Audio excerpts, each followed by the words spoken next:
A chaotic race at the Austrian Grand Prix. George Russell reignites his championship challenge, but arguably today's result could have been a very different one indeed.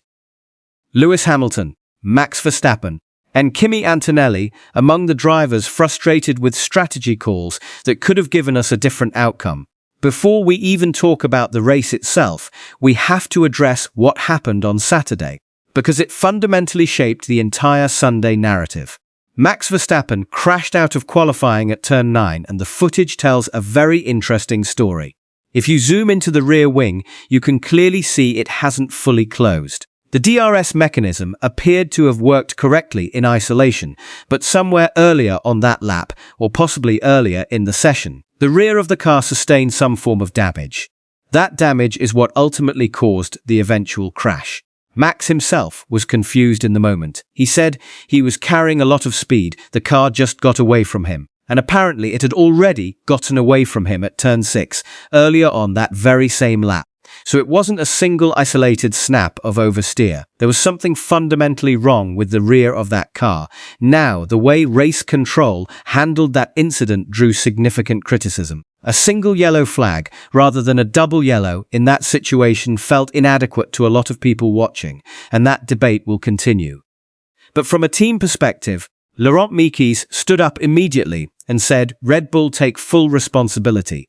And you have to understand the context of that statement. Mekies is working overtime right now to keep Verstappen happy, to keep him feeling supported and valued within that team structure. With Max's future still officially unresolved, he was again asked directly this weekend when a decision would be made and gave absolutely nothing away. Every race weekend has become a subtle audition of sorts. Red Bull demonstrating the upgrades are working, showing the car has genuine pace, proving they can compete at the front. That matters in this context. The result of that qualifying crash was Max starting from 5th on the grid. A position, it's worth noting, from which he has not previously converted to a Grand Prix victory.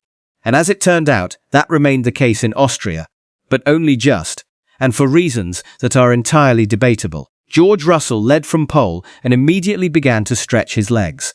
Hamilton made a strong start and covered off the inside to retain his position, moving up into second. But the real action in those opening laps was happening further back, and it was being defined by Kimi Antonelli.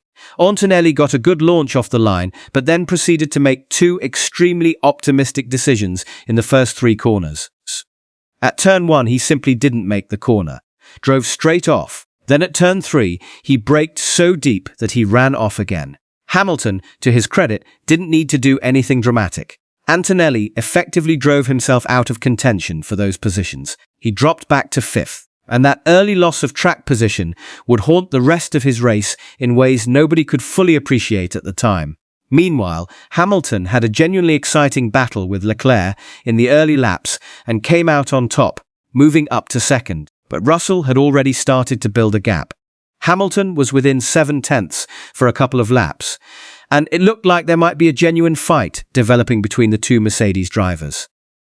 That never really materialized. The Ferrari simply didn't have the pace to stay with the Mercedes cars on this circuit on this day. Behind them, Verstappen was threading his way through traffic and doing it brilliantly.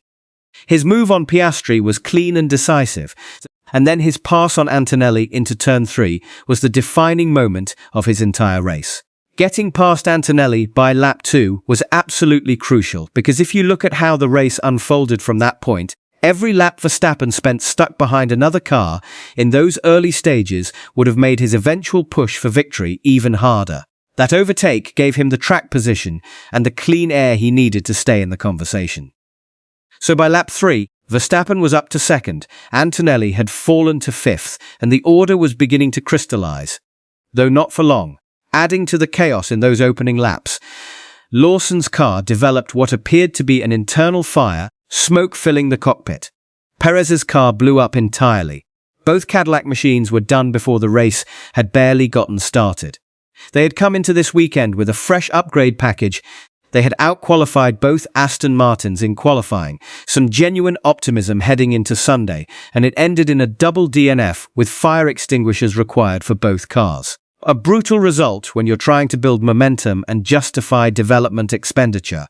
The fight between Lewis Hamilton and Max Verstappen was the highlight of the afternoon in terms of pure racing. It was physical, it was tactical, and it was spectacular. Lap 11 in particular was extraordinary. Verstappen made a dive into turn 3, got the position, Hamilton immediately hit back, and then they had an incredible run through turn 6 side by side, where Hamilton held his line, and Max was forced to either yield or go off the track. He went off slightly but kept fighting into turn 7 before eventually conceding. Was it a legal move from Hamilton? That's genuinely debatable. If you look at it purely from the perspective of the racing line and the regulations around forcing a driver off the track, you could make a case that Hamilton gave Verstappen maybe an inch of white line to work with, which he technically stayed on.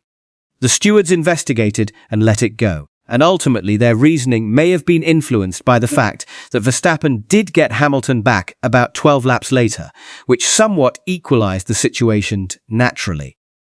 Hamilton pitted shortly after, coming in for hard tyres from the mediums. It was a reasonably early stop, and in the moment it looked like Ferrari might be trying to run the same 3-stop Barcelona strategy that worked so brilliantly a few weeks ago. Lightning didn't strike twice. The hard tyres simply didn't give Hamilton what he needed. The car was overheating in the elevated track temperatures, 52 degrees on the surface on Sunday, and he was being told to drop into reduced power modes, which is never a good sign and always limits what you can do, both in terms of pace and in terms of fighting for positions. This is where things get genuinely fascinating and genuinely frustrating depending on which car you were cheering for. Mercedes had a decision to make with Antonelli. At one point during the race, with Russell having pitted, Kimi found himself effectively leading in clean air on the medium tyres. He was building a reasonable pace, nobody directly ahead of him, and there was a real question about what the team wanted to do.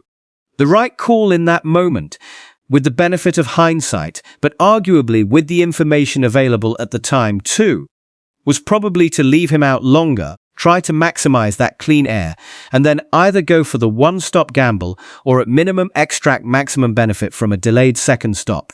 Instead, Mercedes pitted Antonelli relatively early, committed him to the 2-stop, and then when Sainz pulled his Williams off the track and the virtual safety car was imminent, they reacted far too quickly. They called Kimi in before the VSC was even officially declared.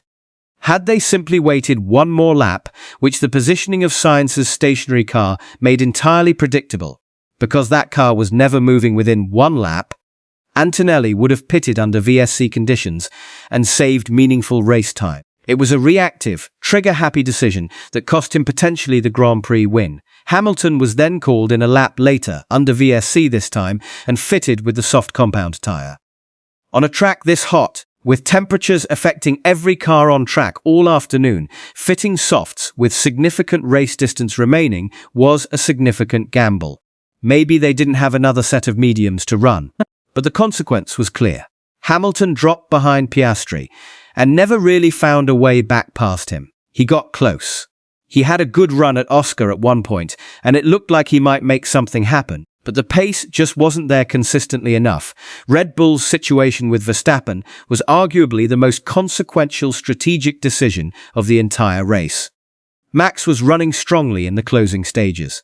He was faster than Russell. The question was always going to be whether he could close the gap in time, and what Red Bull appeared to be doing was trying to make the one-stop strategy work, keeping Max out, preserving position, hoping the tyres would hold. The problem was they left it too long. Max's tyres fell completely off the cliff.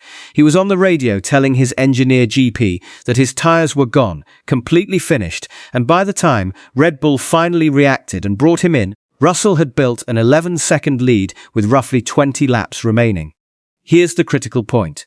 If Red Bull had pitted Verstappen 3 or 4 laps earlier, he still would have had a tyre offset advantage over Russell. He would have come out on fresher rubber, the gap would have been manageable, and with the pace Max clearly had relative to Russell in the closing stages, there is a very real world where Verstappen drives past Russell and wins the Austrian Grand Prix. Instead, they waited, the gap ballooned, and even though Max was closing at half a second per lap in those final 10 laps, it wasn't enough. The checkered flag arrived just in time for Russell. Antonelli, on those fresh late race tyres, was the fastest driver on the circuit by a considerable margin. He was catching everybody. With one more lap, he almost certainly passes Verstappen for second. With a few more laps after that, Russell himself would have been under genuine pressure. The margin at the line was tight enough that it wasn't comfortable viewing for the Mercedes pit wall, despite the result going their way.